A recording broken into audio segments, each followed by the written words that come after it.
Dearly redheaded, we are choosing consciousness today to get through this thing called grief.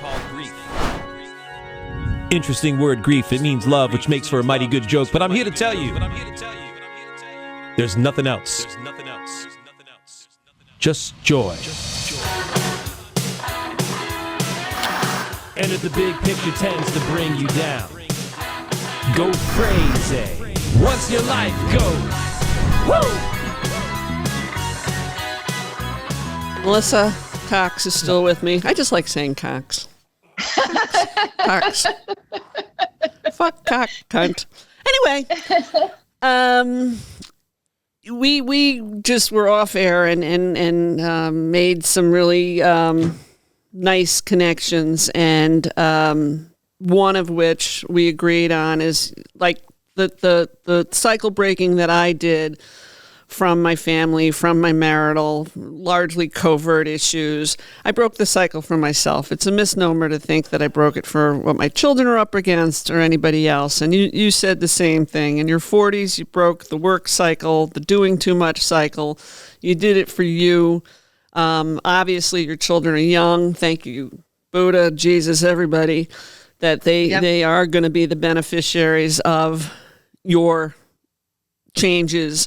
And as a woman and as a person, I could cry that your kids are 4 and 7 and you've made these changes. It's just, and to the man who loves you, give that man a blowjob. But anyway,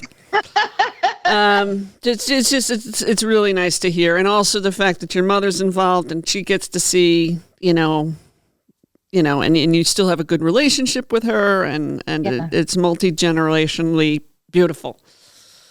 Good for you. She loves saying, "Let me hold the door open for you while you get shit done."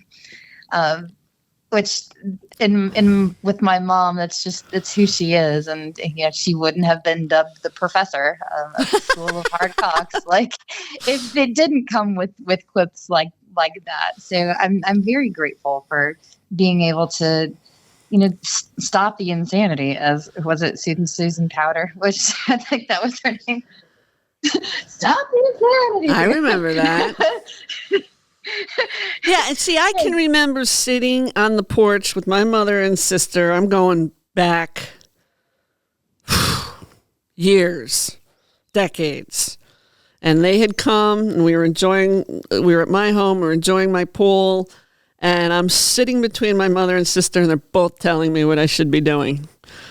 Yeah. And I looked at them both, and I'm like, do you want me to sit here with you two fucking assholes and swim? Right. Or do you want me to reorganize my basement? Like you're kidding, right? Neither of you had to make the money I had to make. Right. And dare I say many other things. And but I can remember always standing up and kind of laughing at them, which didn't mean that it always translated to not doing too much, but it was the beginning. Yep. Yeah. Yeah. You and I are both capitalists, and I don't think capitalism is the problem. Capitalists are. Do you want to speak to, I have a philosophy on corrective measures, which again, opinion, not fact. Is there anything you want to say there? I'll let you go ahead, start it off. I just think, there's a point, and I do think in dollar amounts. You and I both know what the average middle class family needs to accumulate to have a successful retirement, and these are not people interested in making millions and millions, but there's some point in financial increments that after a certain amount, there has to be some incentive to put that money to work better. And I don't mean associated with the government or government programs. No. But yeah, and I don't think it has to be mandatory, but I think if we gave and provided a structure to people making multiple millions of dollars, that those dollars would go to work and be utilized to change these systems, there would be people that would be comfortable with well-managed, improved systems putting money into them. Yeah. How was that? I think that's fine. And I think it comes into we're not going to change the systems as they are. It really starts with us. There's a lot that's broken in our worlds these days, a lot that's broken. We don't have time for all of that. But in order to change, in my opinion, in order to change our trajectory of just humanity, it's going to start with us. And we might not be able to change some of the systems that are out there right now, but it's going to be changed by building parallel systems and building the parallel systems that supports the needs and supports, more of our ideas, where we're building a supported group and putting money back into it so others feel they get what they need from the new system. And over time, the systems will equalize, and then one will just kind of push ahead. Maybe it's because I have my rosy glasses on and haven't had that second cup of coffee yet, but that's kind of, where I see things kind of at the moment. And this is where I do make a male-female distinction. I think if more women understood the purpose of capitalism, yes, they would understand how much better it would be for women and children than programs that, if the goal of capitalism was to support them, which it should be, but if more women understood that there's this, it's kind of like the difference between having a not-for-profit and a foundation. If more people supported foundations versus the not-for-profit, you know what I'm trying to say? Yeah. And keep going. Huh? Keep going. Yeah. Keep going. Preach, sister. Yeah. Preach, sister. Seki, dig your grave, babe. Just keep digging. I'm trying to be careful, but I'm also don't give a fuck. So, yeah. And I think, that, that's something that, I would get involved in politics if politics would, and I don't mean run for a fucking thing. That's not what I mean. No, but if our candidates were, what'd you say? What'd you say? Too much what? Well, I've got too many skeletons to run. Oh, yeah. There's that. One of my closest, the woman I used to club hop with in the late 80s has a very political position. And she's like, thank God there wasn't TikTok when you and I were in the clubs. I'm like, yeah, I know, right? Holy shit. Yeah. But, and I've asked her on the podcast and she said, fuck no. But anyway, yeah. So, yeah, I would get involved. I think I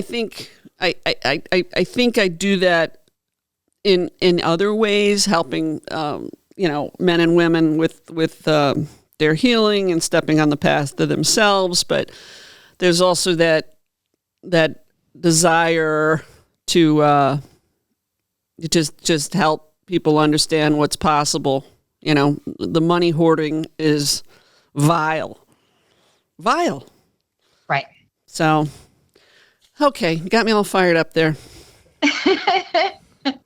It'll be interesting. Oh, you want to hear something funny? I wrote it down. I don't want to forget to tell you. Did I tell you what happened in my Pilates class? Had it happened when I spoke to you the other day? No, I don't think so.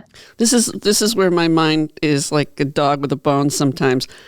So I go, I have a lot of masculine energy. This podcast is very masculine, but I'm very little girl excited about embracing my feminine energy and doing more towards that. I may or may not have shared that, but I am a very soft-souled person. Ha ha he he, and I love it when I can share it. So I very vulnerably go into my Pilates class on Saturday, and the woman who runs it is a dynamo. She's just a really sweet woman. And I looked at her and I said, not going to use her name. Well, what the fuck? It doesn't matter. I said, Bonnie, in 2026, I'm going to meet a man. Ooh. Bonnie heard, I'm going to be a man. She scrunches up her face, looks at me and says, well, are you going to change your name?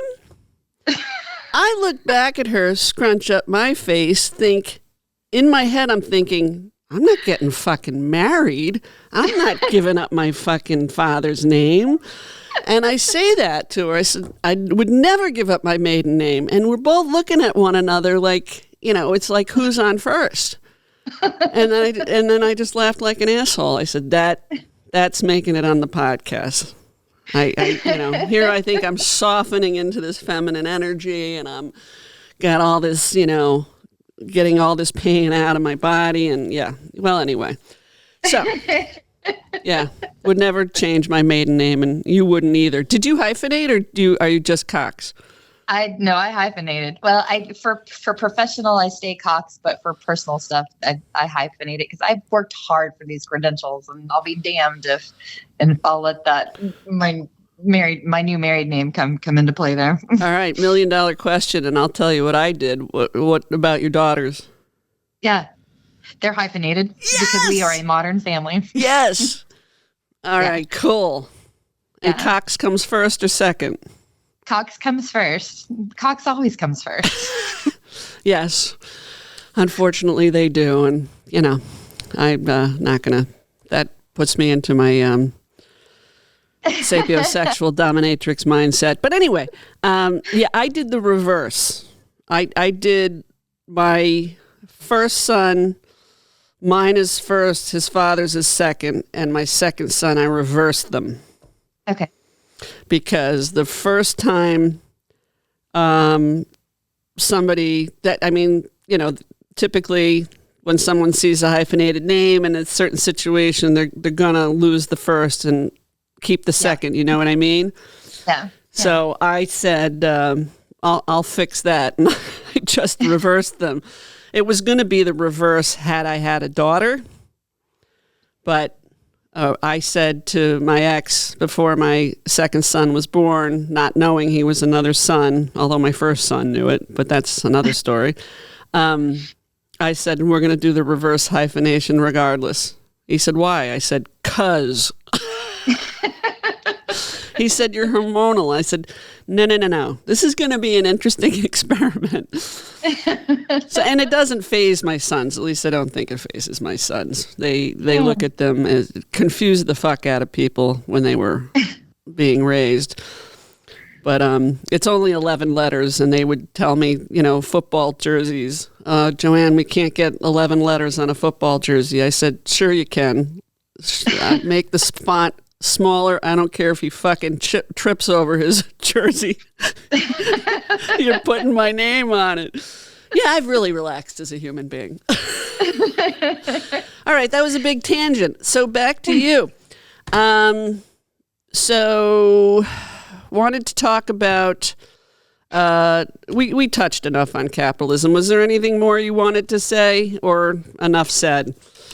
I think it's enough said.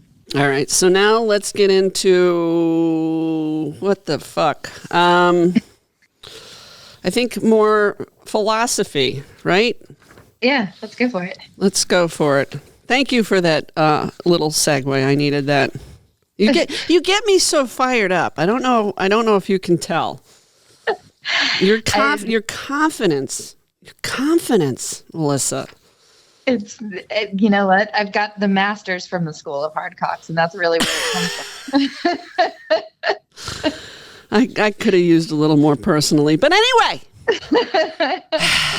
Always like it when a woman's getting laid. All right, I've totally messed up your pages, but philosophically, let's.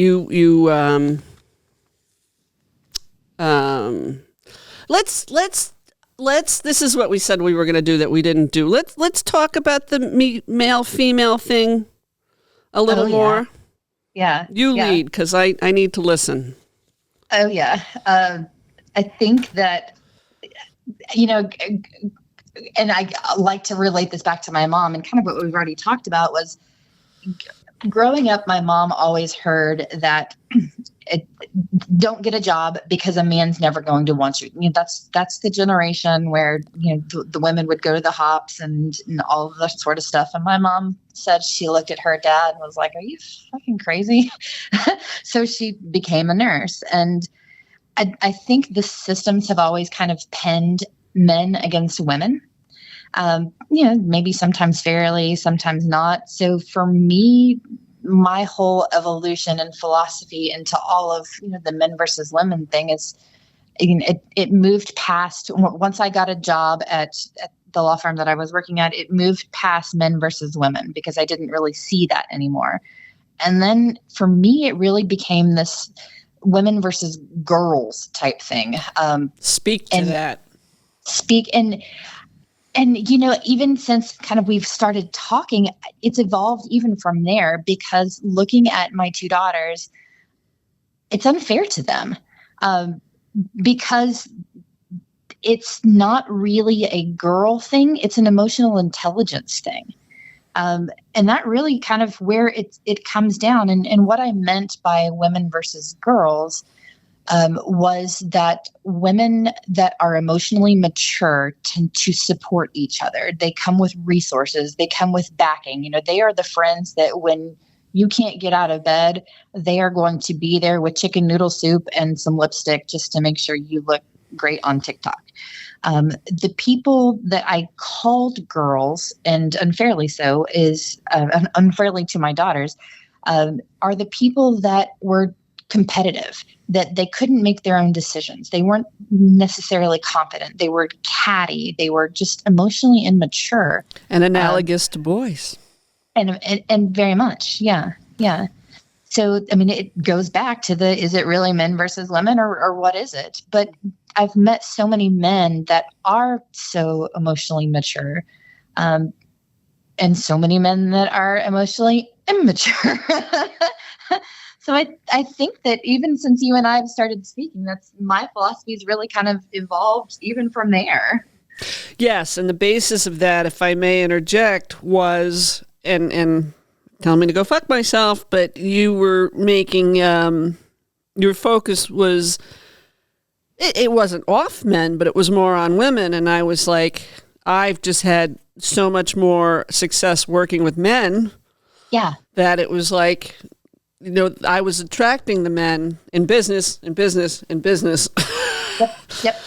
Not my personal life, but it was like it's just wanting to attract the men and women that get it versus either gender. And there's, people that say, "Oh, women are hard to work with." That's not necessarily true. And that's kind of where you and I were talking. Like, you have more success working with men. I have more success working with women. And just because of I can connect with them through the emotional side, even when they're not the most mature yet, although I'm really having problems with my younger daughter connecting there, but hopefully puberty will cure that one. No, and I do deeply connect with my male clients, which I am very, very grateful. And I think I did a fairly good job with my sons. But again, there's a journey there, and I would just, you just with the little ones, it's just in moments you give those lessons. Oh yeah, it hits. Yeah, it hits for them. You might not see it right away, but it does hit. Part of the split, I think, in the men versus women is really comes back to the system, and it's because we're taught differently how to operate. Men are conditioned really from an early age to compartmentalize, to learn how to push through, how to keep going, how to stay in motion, versus women, the homemakers, kind of the traditional thoughts of what we're supposed to be. We're think more rationally, generally, more in context, consequences, emotions. We're highly emotional women. That's why none of us. So are men. Yeah, I would go to the. That's a conversation. I don't think we're any more emotional than men. No, it's just how the system sees us. Yeah. Yeah. And we can't be angry. Nope. And neither really is better. We're just different, and it's that friction from not really seeing eye to eye that's creating part of the problem here. No, and I love part of my calling is to harmonize divine masculine, divine feminine energy. Mm-hmm. I think it's tantalizing to contemplate, and who doesn't want that? Right. Yeah, I had a lot of experience in finance. I'm sure you have with, I was jumped in training. I had to go to the director of the training department and deal with that. I got away. It was a wake up call to me. It wasn't a wake up call to me personally, but it was a wake up call to me in business about, how men were, and I don't mean in business, but the way they were personally in business, if that makes sense. Yeah. But I didn't adopt those lessons outside of that, and I should have. And I still up to, I don't know. I don't know how long ago. One of the most outrageous things I had in recent years happen. And I don't know what made me think of this. And again, I feel like I'm talking too much, but I was walking by a man with two buddies, excusing myself to get by him. Mm-hmm. And he just spread his legs. Oh, God. And I put my hand on his cheek and tapped it the whole time and just said, "You can't get away with this stuff anymore in front of your buddies." And he was furious. The guy was furious that I put my hand on him. I was like, "Oops, sorry. I'm not touching your dick. It's just your face." Right. But yeah, I think you mentioned girls being competitive, and that speaks to boys who are competitive and accumulation and greed and yeah. And, it all plays back into the systems because if you look at the corporate systems that are designed, they are designed for linear careers, for constant availability, for uninterrupted growth. It's that single track, someday I'm going to make partner type thing. And that's just how things were built. Yep. I think what you have, what you're doing, and do you want to talk a little bit about what you're doing or not yet? What am I doing? Developing a second business.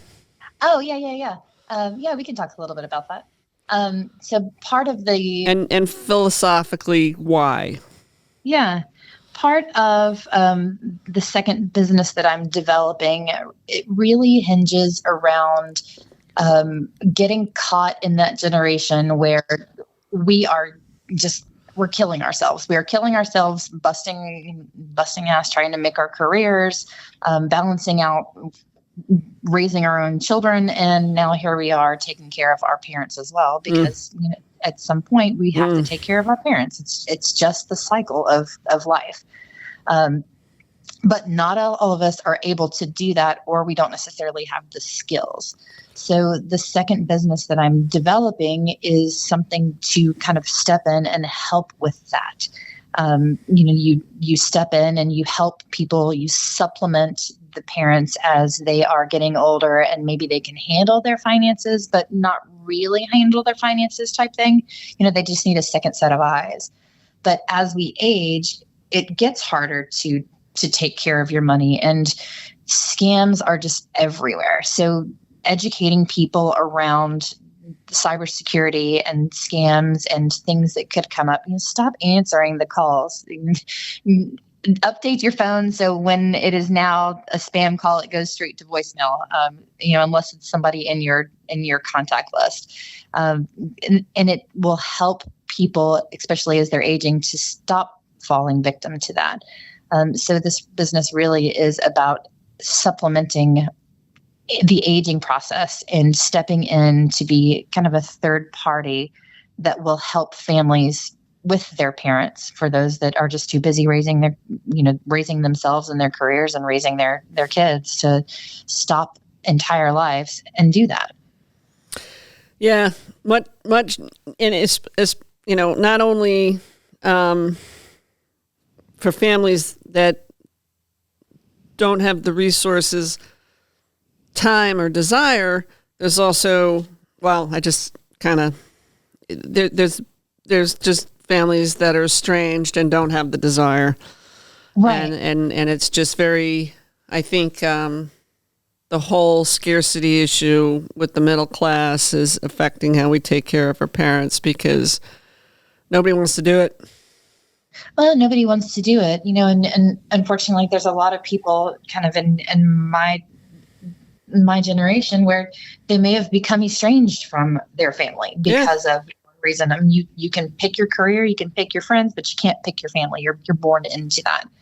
And making sure, when you've been estranged for somebody for 30 years and all of a sudden you get a call from the courts saying they can't take care of you, your parent can't take care of themselves anymore, you need to step in. I mean, imagine the psychological difficulties that come with that, and the triggering of the PTSD that comes up from some of the unresolved child issues that we have, because we're not a society right now that wants to process that kind of stuff. Yeah. Well, so I checked with Brian. Believe it or not, we're at the end of 3, right? No. Yeah, that one was kind of choppy. That was kind of choppy. I get confused with doing a podcast, and I feel like it's a personal conversation too. Let's talk more about the impact on being sandwiched between parents and kids. Okay. And who's suffering greater, because it is the parents. Yeah. Thank you for listening and supporting Natural Born Redhead. If you follow the bouncing balls, please like and subscribe. If you know someone interested in sparing others grief and inciting joy, message me on Facebook or reach out via my website, Natural Born Redhead. J-Ma.